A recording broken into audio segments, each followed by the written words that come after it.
Hey, what's up, everybody? I just have a quick one for you today. Basically, this one comes out of the Ableton suggestion board on centercode.com or ableton.centercode.com.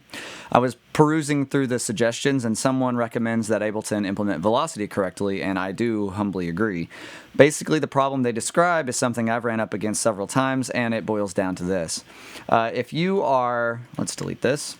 If you are messing around with anything with velocity sensitivity. In this case, I have here 4 quarter notes that are of various velocities.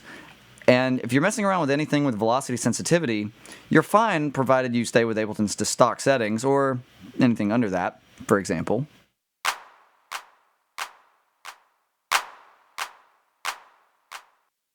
Yeah, we seem to be fine there. The problem arises when you start increasing the velocity sensitivity and you begin clipping. If you approach 100, you'll be clipping something over like 10 dB, I think, something like that. And so the idea, obviously, would be to then balance that out with output volume.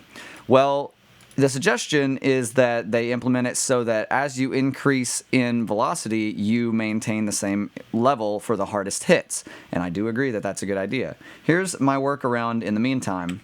It only costs one macro knob, and what you do is map the output volume and the velocity to the same thing.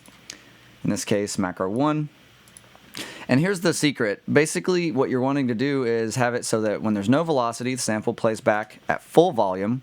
And when there's 100% velocity, you want the magic number of negative 22.8. Whoa. Negative 22.8 dB. And that seems to be the magic number. Because now, let's say that there's no velocity. Let's go ahead and label this. And let's give it a little color there. So with this knob all the way down, my velocity won't work, as you can see. And we are not clipping, but we are right up against 0, which is good. It's unity. So as I start adding this, let's just go up it somewhere in the middle.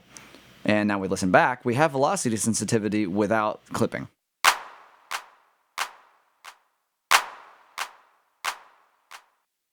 And that's the benefit here, is that we are able to maintain the loudest points while increasing the dynamic range in a negative direction.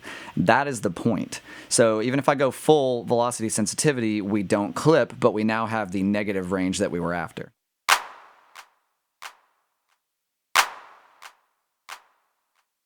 And you can see that is a quite stark difference in range there.